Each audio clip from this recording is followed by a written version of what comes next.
Welcome to my channel. This is Akansha Badola, and as you know that here we are going to finish the complete syllabus for class 9th physics. As you know that we have already started chapter first of physics, which is motion. हमने chapter पहले ही start कर दिया है and we have already discussed the two topics. हमने दो topics state of matter and physical quantities पहले ही discuss कर लिया था. So we will just take a quick review of whatever we have discussed in our previous classes. जो भी हमने previous classes में discuss किया हम उसका एक फटाफट से review ले लेते हैं. So first हमने discuss किया state of matter कि जो भी मैटर हमारे यूनिवर्स में है whether it is in the form of rest या तो वो रेस्ट की स्टेट पे है या फिर वो मोशन की स्टेट पे है. फिर हमने डिस्कस किया फिजिकल क्वांटिटीज. फिजिकल क्वांटिटीज दो तरह की होती हैं, scalar quantities and vector quantities. Scalar quantities वो क्वांटिटीज होती हैं विच हैज ओनली मैग्नीट्यूड, जिनके पास सिर्फ मैग्नीट्यूड होता है. And vector quantities are those quantities which has magnitude and जिनके पास मैग्नीट्यूड और डायरेक्शन दोनों होते हैं.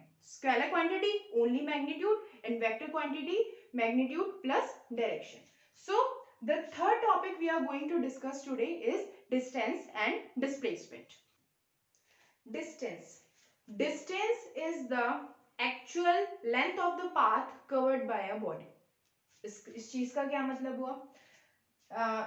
इसे आप इस तरह से देखिए, एक पर्सन है, it is standing at position A, यहां से वो बी पोजीशन तक जाता है एंड इस बी पोजीशन तक जाने में उसने जो लेंथ कवर की इट इज 4 किलोमीटर. यहां से यहां तक मूव करने में तो ये 4 किलोमीटर जो है it is the distance travelled by the person. उस पर्सन ने ए से बी जाने में जिस पाथ पर चलने में जितनी लेंथ को कवर किया वो length would be the distance. So 4 kilometer is the distance traveled by the person. All right. Now अगर वो straight line में नहीं चले और he moves like this, अगर वो कुछ इस तरह से मूव करता है that he was initially at point A से B की तरफ and then B से C की तरफ.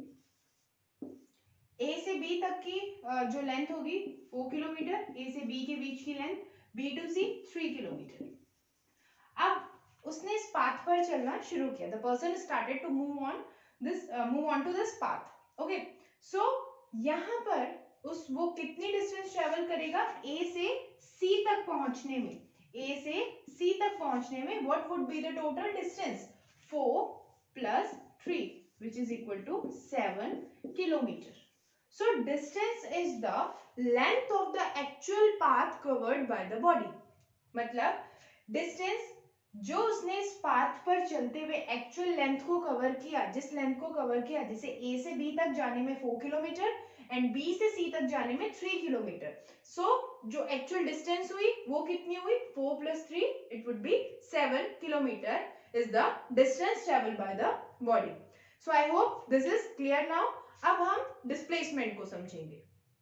अब हम डिस्प्लेसमेंट की बात करते हैं. तो डिस्प्लेसमेंट को समझने से पहले हम एक एग्जांपल देखेंगे. For example, if a man travel from point A to point B and from point B he reaches to point C. The distance between point A and B is 4 kilometre and point B to C is 3 kilometre. Now we are talking about displacement. तो displacement क्या होता है? Displacement is the shortest distance between the initial position and the final position. जो भी उसने part travel किया उसमें जहां से उसने शुरू किया और जहां पर उसने खत्म किया, जो उसकी इनिशियल पोजीशन थी और जो उसकी फाइनल पोजीशन थी, उसके बीच का जो सबसे शॉर्टेस्ट डिस्टेंस होता है, सबसे छोटा डिस्टेंस होता है, वो हमारा होता है डिस्प्लेसमेंट. तो ये डिस्टेंस अगर हम नापेंगे then it would be 5 kilometre. इसका मतलब यहाँ पर डिस्प्लेसमेंट कितना है? The shortest distance between the initial position to final position. Initial से फाइनल के बीच में, जहां से उसने शुरू किया और जहां पर उसने खत्म किया, उसके बीच का जो डिस्टेंस होगा वो डिस्प्लेसमेंट कहलाता है. तो अगर आपसे इस फिगर में पूछा जाए that in this representation what is a distance, अगर आपसे कोई डिस्टेंस पूछता है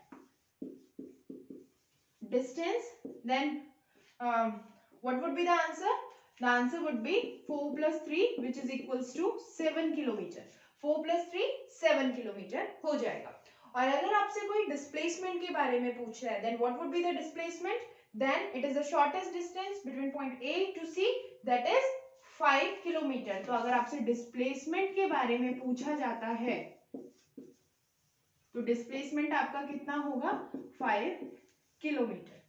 So I hope this is clear to you what is distance and what is displacement.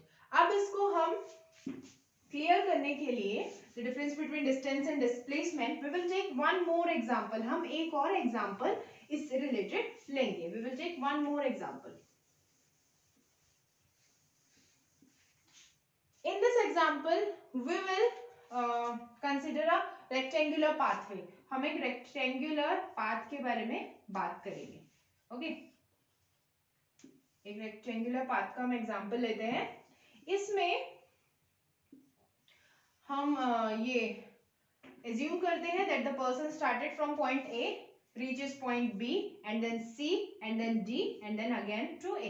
ये एक रेक्टेंगुलर हम ले लेते हैं. Distance 5 3 5 and then again 3. The person started his journey from point A से वो बी तक पहुंचा एंड देन बी से सी तक, अगेन सी से डी तक और डी से फिर से वापस ए पर. ये उसने पूरी डिस्टेंस ट्रेवल की.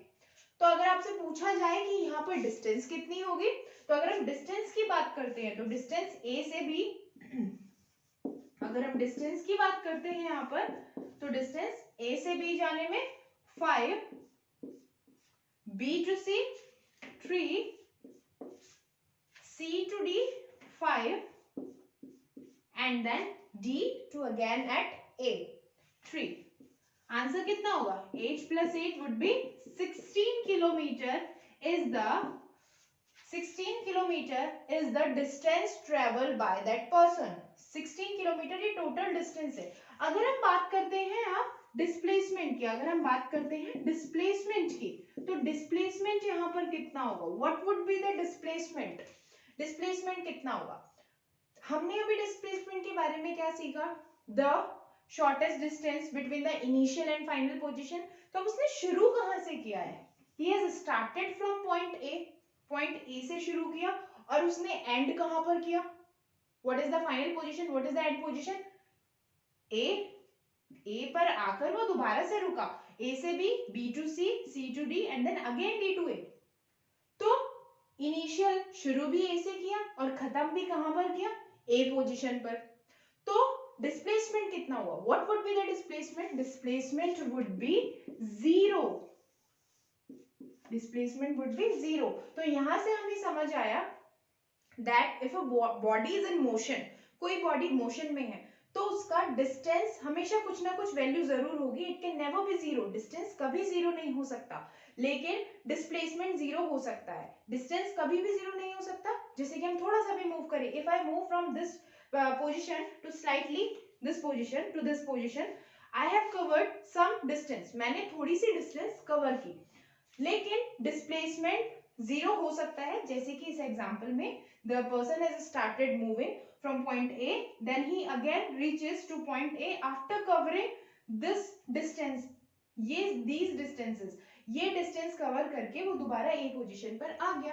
तो हमारा distance हुआ 16 किलोमीटर और हमारा displacement हुआ 0. Now please do remember this point that displacement can be 0. This question has been asked many times in the examinations. ये बहुत बार एग्जाम्स में पूछा जा चुका है कि डिस्प्लेसमेंट क्या 0 हो सकता है? Yes, the displacement can be 0. कभी आपको वो रेक्टेंगुलर पाथवे शो करके पूछ लेंगे और कभी आपको कोई भी इरेगुलर वो शेप बनाकर पूछ लेंगे. They will give any irregular shape, कोई भी रेगुलर शेप बना देंगे and then they will ask that a body starts moving from point O. उसने पॉइंट, किसी भी बॉडी ने पॉइंट ए से मूव करना शुरू किया और ये पूरा इरेगुलर पाथ वो कवर करके it again reaches at point O, दोबारा पॉइंट O पर आ गया. Then what would be the displacement? Displacement कितना होगा इस केस में? The displacement would be 0. हमारा डिस्प्लेसमेंट यहाँ पर 0 हो जाएगा. So I hope this is clear to you that both the topics distance and displacement are clear to you. One more thing, distance is a scalar quantity. distance के पास हमेशा magnitude होता है, that is why it is a scalar quantity, and displacement is a vector quantity. It has both magnitude and direction. जैसे कि अगर हम बात करते हैं, जैसे कि एग्जाम्पल से देखते हैं, अगर आपका लिखा है कि a car moves 50 kilometre, a car moves 50 kilometre, और दूसरा आपका लिखा है a car moves 50 kilometre in north direction, in north direction. So ये वाला जो फैक्टर है, this 50 kilometre is the distance. ये 50 किलोमीटर डिस्टेंस है, लेकिन अगर आपसे पूरा कहा जाता है that a car moves 50 kilometre in north direction, तो ये आपका डिस्प्लेसमेंट गिवन है. That as you know that distance only means the distance only contains the magnitude, that's why it is a scalar quantity. और अगर आपको पूरा statement इस तरह से दिया गया है that a car moves 50 kilometre in north direction, it means this statement has both magnitude and direction. तो ये यहाँ पर डिस्प्लेसमेंट की बात कर रहे हैं, we are talking about displacement. So I hope this is clear to you. So अपनी आज की इस क्लास में हमने डिस्टेंस और डिस्प्लेसमेंट को अच्छे से समझा, और अब अपनी नेक्स्ट क्लास में आगे के इस चैप्टर के टॉपिक्स को और अच्छे से डिस्कस करेंगे. Thank you.